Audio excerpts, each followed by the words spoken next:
This is We Burlesque.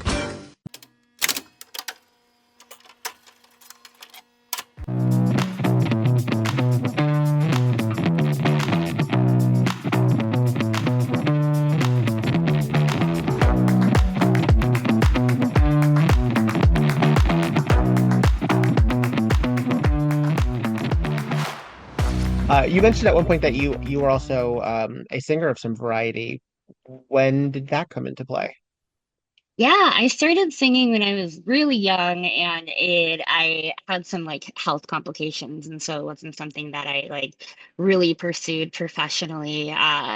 But it's always kind of been in the background a little bit. And so as I was like learning to play guitar, like I really like some of those songs could have like in honestly like made it on this playlist as far as like formation of like things, right? I really wanted to be like the Sarah Bareilles, even though she was like a, like but it was like of that era of like when I was learning to like be a like a singer-songwriter of sorts, Hmm. right? And that era in my life. And so it is definitely um yeah, this whole time period of like this like mid 90s to like that like early like 2010s ish is like just there's so many good songwriting moments, across the spectrum of pop and songwriting. Um, so yeah, but that's where I learned my musicality. So like I don't think I'd be as good of a performer and like as synchronistic as I am without having kind of that built into me first, for sure. Right, as like a foundation to sort of then, even if you Hmm. don't use it exactly. Yeah. Yeah. Did you actually ever compose? Yeah, I used to write. I mean, I don't remember most of them now. It's been a long time since I've done that, which is weird to think about because your 20s don't seem that long ago, but the So, time marches on. Um, sometimes they do. it's a thing, but and I still play like at least a couple times, I pick up and play like a song or two here and there, like a couple times a month. I try to do it weekly at least. Um, but it's also like something that, sometimes I set down for like a couple years and then come back to it. So I considered myself as a singer-songwriter at one point in time. I don't necessarily consider myself one now, but it's it's in the bones somewhere, so it's fun. Was that something that it runs through your family? Did you have a musical parentage or foreparents in your lineage? No, not really. I think I had some like great aunts and stuff who like played the piano here and there a little bit, and we had a piano. What is it, an upright piano? Yeah, like just, Hmm. the standard, yeah, upright pianos. We had one in my house growing up, and so I always had access to a piano, which was nice. So I think that helped with the formation of my learning to love music. But when it was time to like choose an instrument, I got guitar. I really wanted to learn how to play the drums. I Mm. really, really wanted to be a drummer. I still want to be a drummer. And also again, I think kind of plays into the musicality of what I like pick out in my performances and things. But they wouldn't let me have a drum set, so this was the compromise.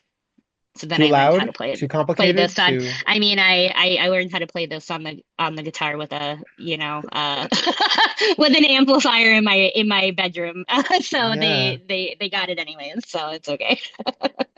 I don't know I imagine expensive. I mean, I just sort of imagine Yeah. everything is expensive, but I don't know Back in the day, like I got my first and I got I own a Fender Strat, and it's the same one I've had, like it's my original electric guitar, and like at the time, I mean, prices, inflation and all that, but like I paid not more than $150 for that guitar. And like the first acoustic guitar I ever got, which was like the full size one that I couldn't play because my hands are too small. Um, they went to the used guitar store and got it in a kit with a bag and a book of learning how to do stuff, and that was that. So Mm, I think it at when of that era when I was that age, it probably feels a lot more accessible than it does now, I would imagine, trying to like source and find new instruments and things. But there's also lots of, I mean, I think it depends on where you live, but Minneapolis does have like at least a small ecosystem of stores that do like instrument trading, and yeah, you can like find lessons and things like that. So, mm, but yeah, that world is shrinking too. That also feels like a world that's much different than when I was of the age that I was when yeah. I discovered this song. No, Well, nostalgia. let's let's break into the second half of your collection. Side B right here. I know this song. I don't know this version necessarily, but I know this song is from the 20s, and I'm excited to Hmm. hear this version of it. Why do you know this song? This was the very first burlesque song that I debuted to. Um, I have been like a lover of jazz for and blues for a long time. Again, in my like guitar and singer-songwriting ness, like I definitely cross those genres in my exploration of learning about music and music history. I worked for a jazz club for a long time. I think we talked about that maybe a little bit in our last interview. Um, but I love this song, and actually, and we'll get to it on the next song. But I really love the Cecile McLorin Salvant version of this song. But it wasn't quite the version that I wanted to perform to, because the version that she has online is live. Mm, And so when I was like choosing songs, I was like, I need to find a version of the song that I like that is not live. And this is the version that I found that I really like. I love one, I love this version. Two, I love the song. It felt at the time when I was like trying to find something, I was like, what do I want to debut to? Like I have a very deep love of classic burlesque, and that like has always been there from the spark of Haughty, and will always be there, I think. And this is such a song that evokes classic burlesque for me. And it honestly was a really hard song to debut to. It's 5 minutes long. So as like a not knowing what I was doing, baby, it really like was like a lot for me to figure out how to fill the song out. It took me a lot of years. I set it down for like a little while and came back to it. The costume, it's always been kind of the yellow and orange tones, but it's like I've used that costume for other things too besides the song, and like it's evolved over the years. But this is the very first song that I debuted to in 2019. I love it, and I love Ty Clark. Um, Ty Clark is from New Orleans, and I was doing research like a couple weeks ago, because I'm pretty sure she's still alive. I do not think she has passed away. She's getting up there now, but I think she also still performs every once in a while. Like I think she performed as recently as 2024. So if there are any New Orleans folks listening to this podcast, I want to see Ty Clark, and I will make a pilgrimage to New Orleans to do that. Um, so if you know, like, if she has some like secret residency I don't know about, or like it happens sometimes, somebody let me know. But Ty Clark is amazing, amazing blues artist. Has a lot of, history in the genre, um, both as like a black band leader and like a blues singer in the South. Um, and the band is remarkable, and I love a good live band, and I feel like I'm performing to a live band when I performed this song. So I love this song for a lot of reasons. awesome. Can't wait. All right, this is Ty Clark and her Palm Court Serenaders from the album That Old Feeling. This is the classic Wild Women Don't Have the Blues. Now I heard about you women and your monkey men, about your fighting husbands and and your no good friends. Now these poor women sit around all day and moan. They're just wondering why their wandering papas don't come home. But wild women don't worry. Wild women don't have the blues.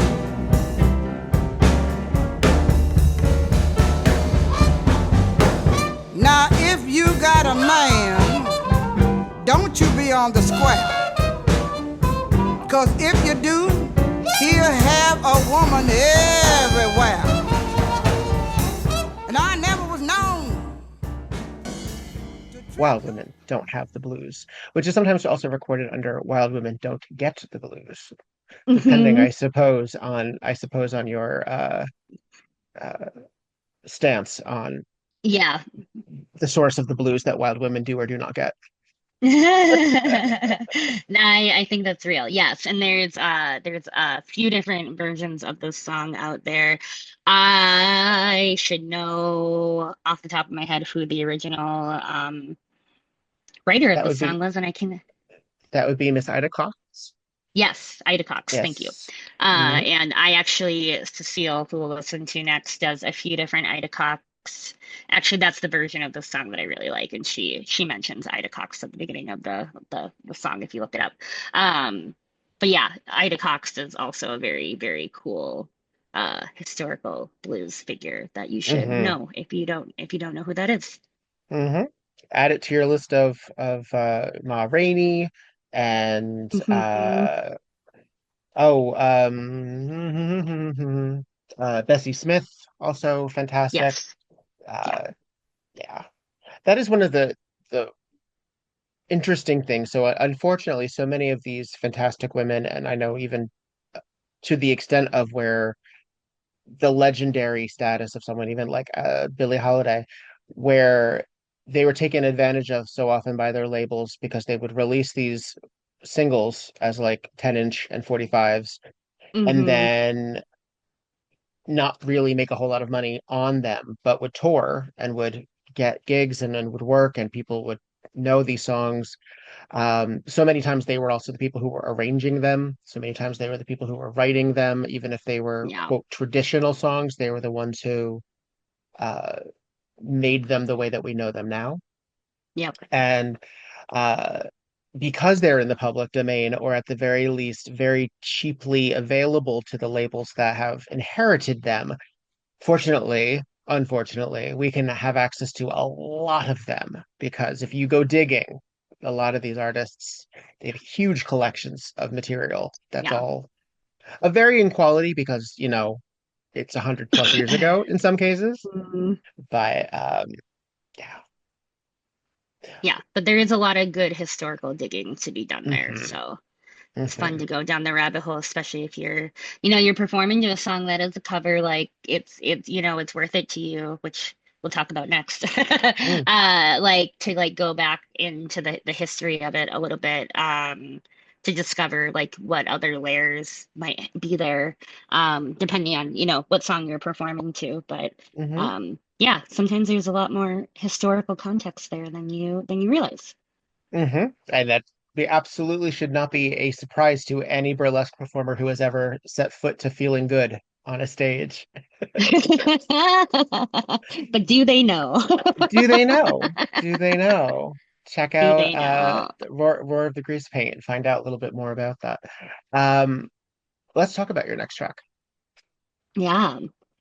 This next track is also a cover by a wonderful jazz vocalist named Cecile McLorin Salvant.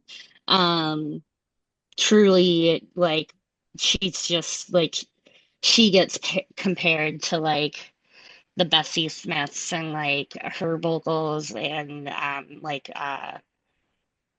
Eartha Kitt's and just like Oh, then I am ready, yeah. ready, ready.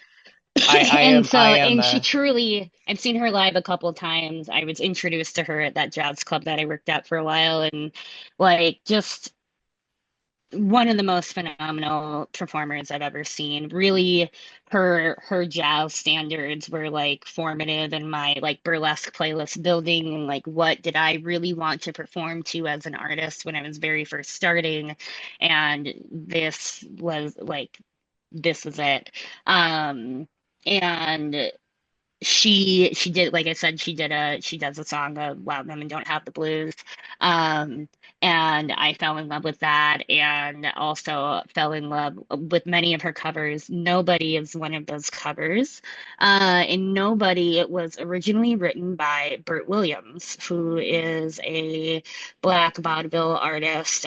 There's a lot of history there to look up, but I she really honors like the history of some of these like really classic old, like early 1900s standards, Hmm. and does such a beautiful job with them. And I love Nobody. This song is actually the forerunner of the song Mr. Cellophane from Chicago. That's what the Oh, song no is shit. modeled after. And I'm building, well, it's mostly built. I was supposed to debut it this year and then I got stuck on an airplane, so it has not been debuted. But I'm doing a Mr. Cellophane act at some point in the future. And this song, I'd love to like actually like create like a longer elongated act and like hook this on to the back half of it, and do like a little bit of both, maybe do a little bit of singing. We'll see. um big feature plans, very theatrical, mostly in my brain. uh, but regardless of if that ever happens, I really love this song.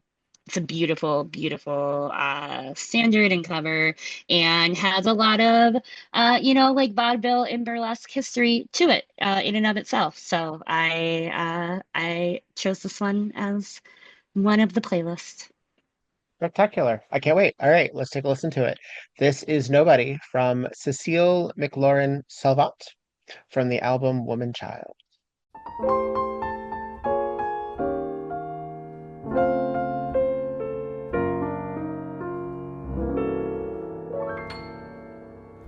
When life seems full of clouds and rain, and I am filled with naught but pain, who soothes my thumping, bumping brain? Nobody.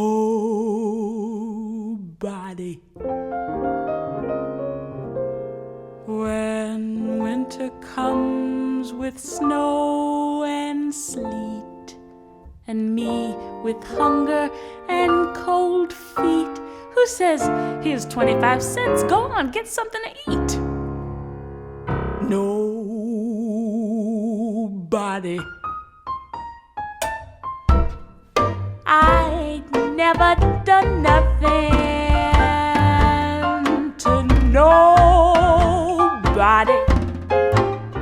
I ain't never got nothing from nobody, no time. And until I get something from somebody,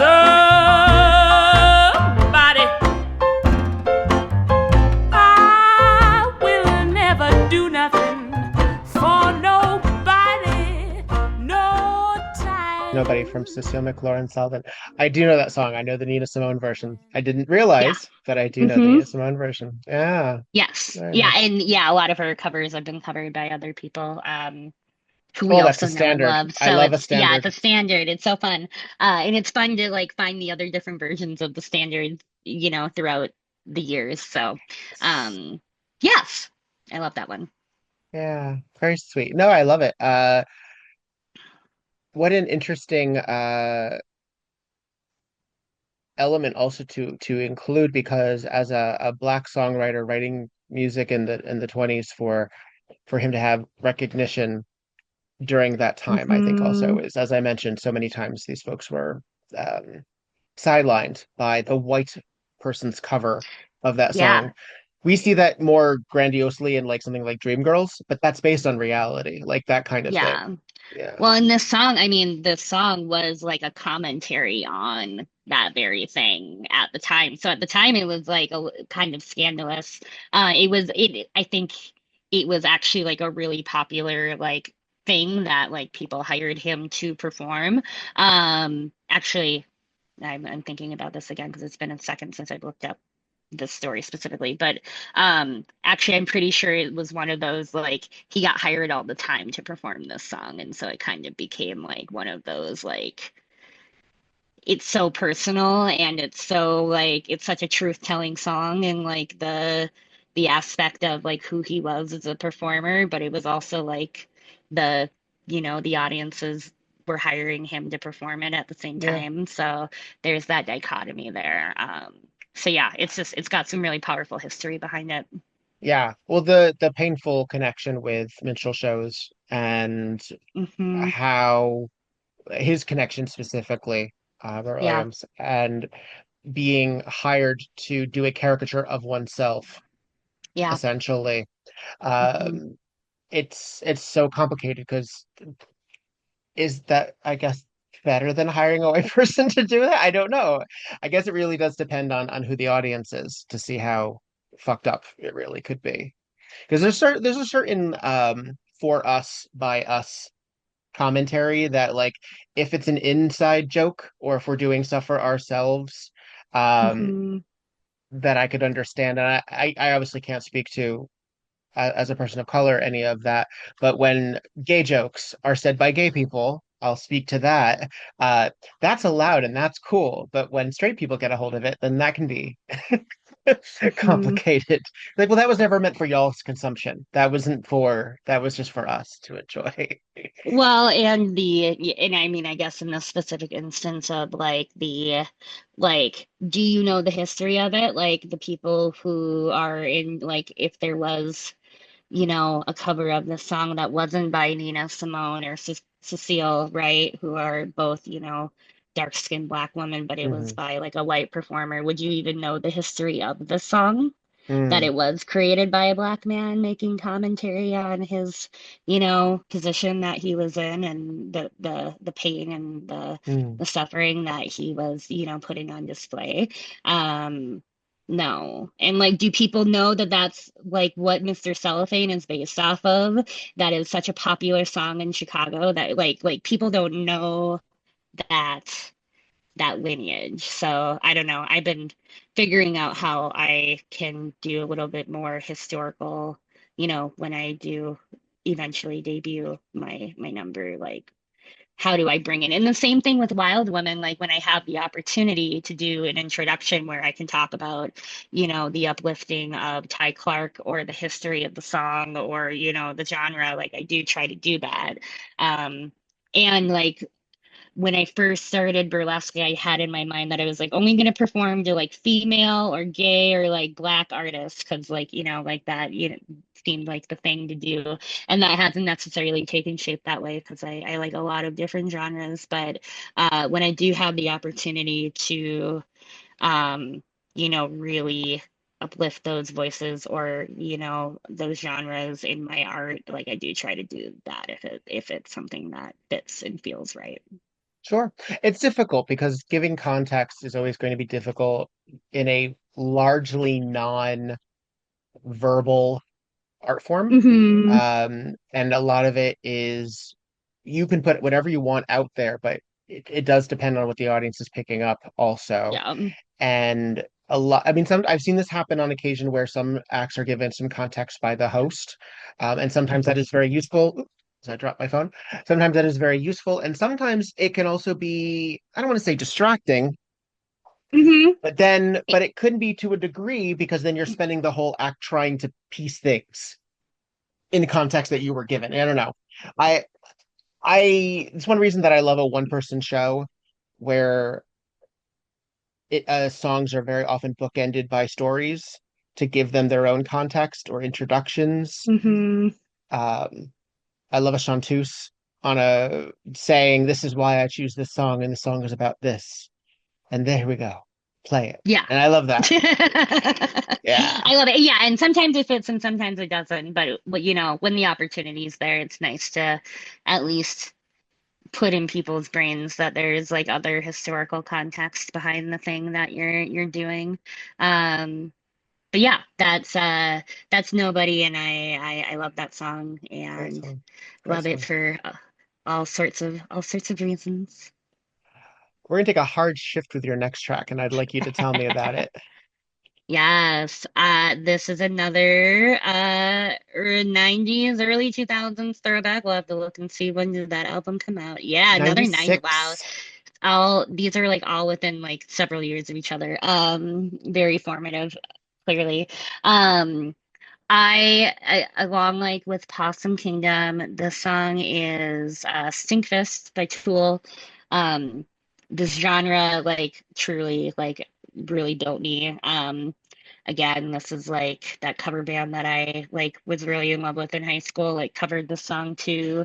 And it's one of those songs that's like so primal, and like when you hear it live and you're like in a room full of like other feral people, it just like does something. Like that's what Mm, this I just like there it just evokes a little bit of something in me. And I like a lot of people, and uh it's a very provocative song in and of itself, but like I think musically it hits like again there like the primal backbeat behind it just feels right, and uh it feels like a fully developed song too, which I mm. appreciate.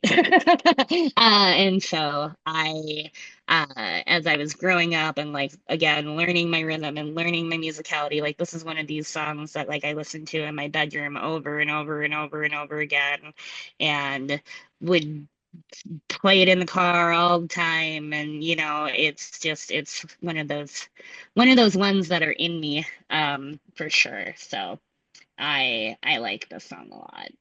Nice. Have you performed to this song? I have not performed to this song. Would you? It's one of those I would if it like it's like I don't act it's like one of those where I like I don't know if I really have the right outfit for this, like or like what's the like show that I could like pull this out for.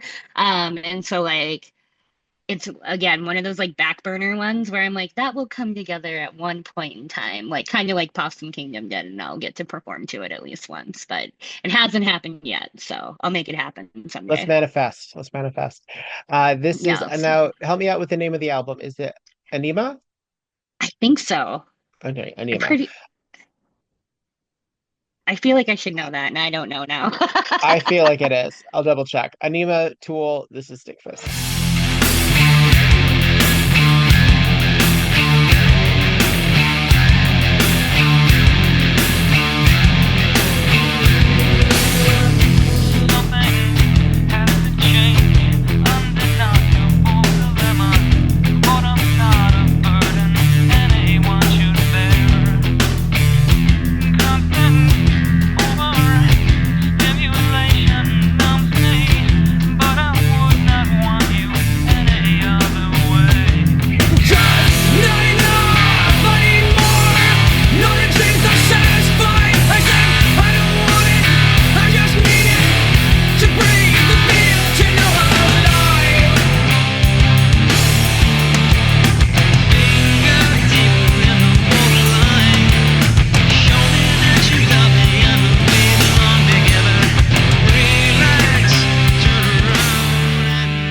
That was Stinkfist from Industrial Legends Tool. Yeah, good production. Hmm. Are you a fan of Maynard's other work as well? I find that Yeah, that happens a lot. yeah, I do, and like it's been a long while since I've like really delved into that genre of work. But I come back to it every once in a while. Kind of same thing like with Damn It with Blink 182. Like I was like, what are like my first songs? And I'm like, yeah, that was one of them. And then I like went down the rabbit hole of like Blink 182 and Sum 41 and like going through, and you just go down those rabbit holes. But yeah, I really love Maynard. I like was a big industrial fan. Um, Tool was very formative in my early music years, and so um while I have not performed to it yet, it's definitely one of those like early childhood bedroom listening and dancing around songs that formed me for sure. Mm. I think we're going to take another shift. Tell me about our next track. Yes. The next song is Power by Yards, and I love Yards. This is one of those bands I discovered kind of in my music reviewing days. They've been around for a while, but I really fell in love with them in like the mid to like 2010s, and I had the chance to see them in another country, which is really cool. And so I got to hear the song live in like a really, really cool setting in a really cool way. And it's like always stuck with me since. And that was a few years before I started burlesque. This is one of those early playlist ads where it sat there for a long time. And then I actually debuted a new act to the song this year in February for my birthday. Um, I love this song. I love the musicianship and just the vibe and the breakdowns and the feeling kind of suspension that happens within this track. I think it's a really good burlesque song, and I was really excited to finally be performing to it. Lovely. Tune Yards from the album Who Kill. This is from 2011 and it's called Power. Wait for me, honey.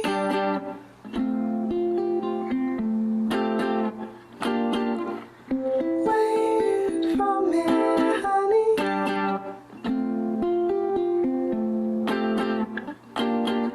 I will never get to sleep. Rebel, rebel, no, I can never get to sleep. I'm a rebel, rebel, no, hold me till I get to sleep.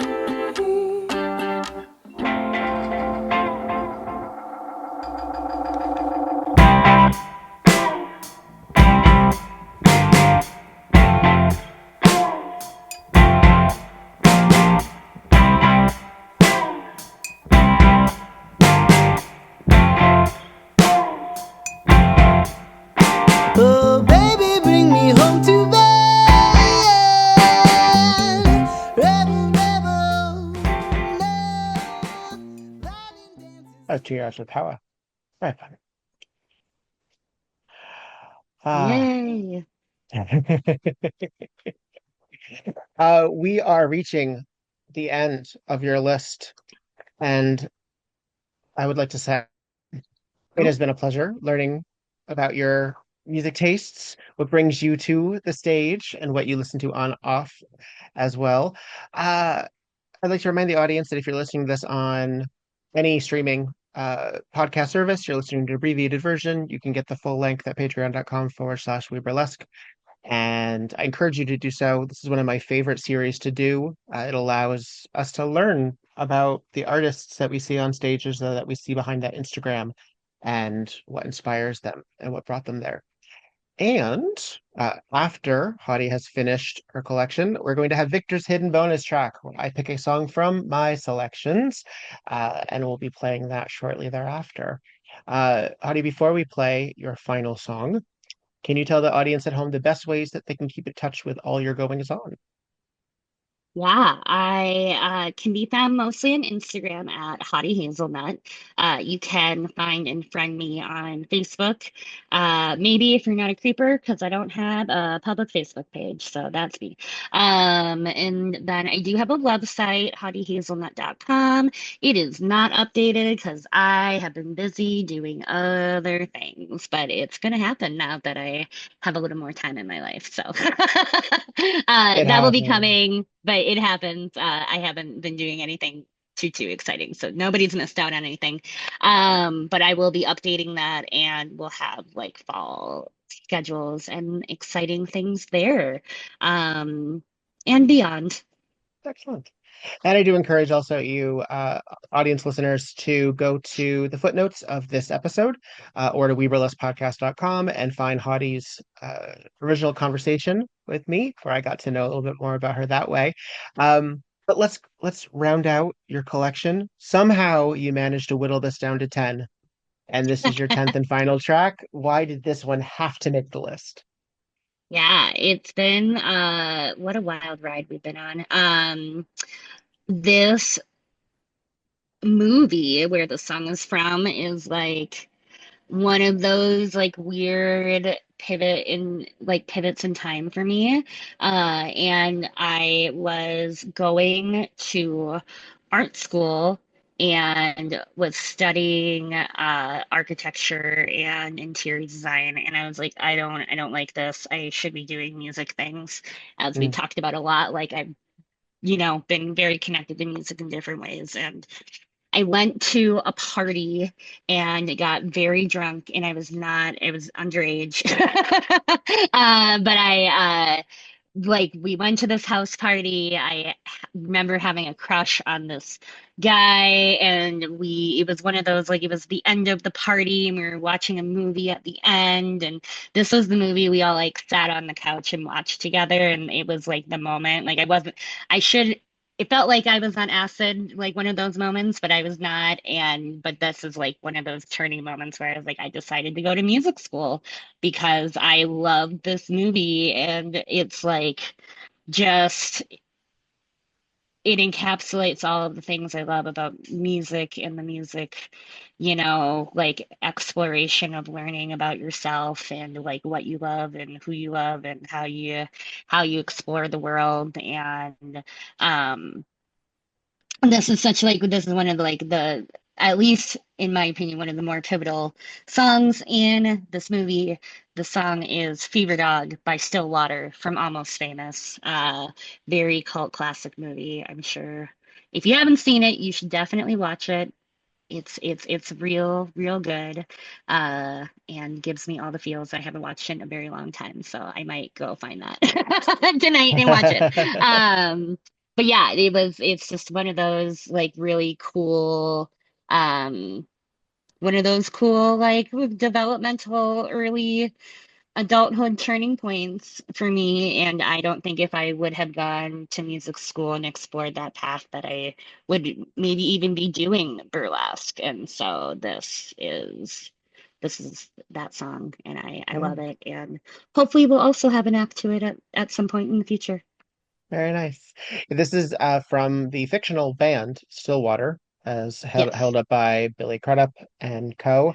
This song was written by Nancy Wilson of Heart, and the song is called Fever Dog from Almost Famous.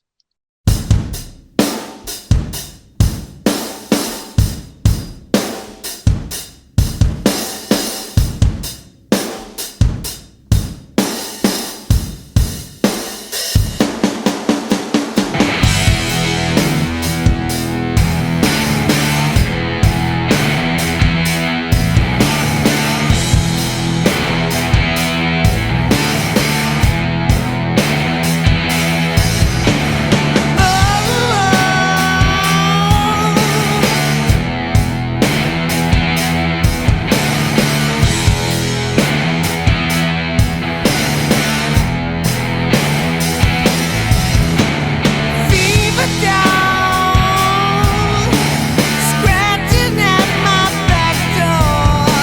I hear you howl, I don't listen no more. Gotta spit it out, the taste of the hair of the fever dog. Come around again, well that will be the end of the fever. It makes sense, Penny Lane. We Yes. understand. We understand. I love it so That much. I look for a Penny Lane coat like every once in a while because I try it, and I'm like, now I sew well enough where I'm like, I'll just have to fucking make one that actually fits me. But yeah, it's once I have the Penny Lane coat, it's on. it's It'll on. happen. It's happening. You need those iconic sunglasses as well. Yeah. Yeah. Yeah. All right. It is time for Victor's Hidden Bonus Track, where I pick a song from my history. I did not make my list, although I encourage you to check out my 10. I'm episode 2 of the music that made we go all the way back and hear about what I picked. But these songs that I select for the Victor's Hidden Bonus Track are by no means less important, and in fact, some cases more important. They just didn't make the list for whatever reason. And since it's my show, I get to do this. Uh, I too have had a long list of songs that have not yet made Victor's Hidden Bonus Track, but we're going to do one of them today. I've chosen this one. It is a little later than the 90s. It is actually from 2001. However, it does certainly ride a similar vibe A that we've formative explored. album for me, so I love all of this. We're going to go with Jimmy Eat World, Bleed American from 2001. This song is The Middle. And if you did not have at least one important moment during your life to this song, you haven't lived long enough. That's true. Hey, don't write yourself off yet. It's only in your head you feel left out or looked down on. Just try your best. Try everything you can. And don't you worry what they tell themselves when you're away. It just takes some time, little girl. You're in a little out the right. Everything will be just fine. Everything will be alright, alright. Hey, you know they're all the same. You know you're doing better on your own. So don't buy in. Live right now. Yeah, just be yourself. It doesn't matter. That was The Middle from Jimmy Eat Someone World. else. Oh, I love the song so much.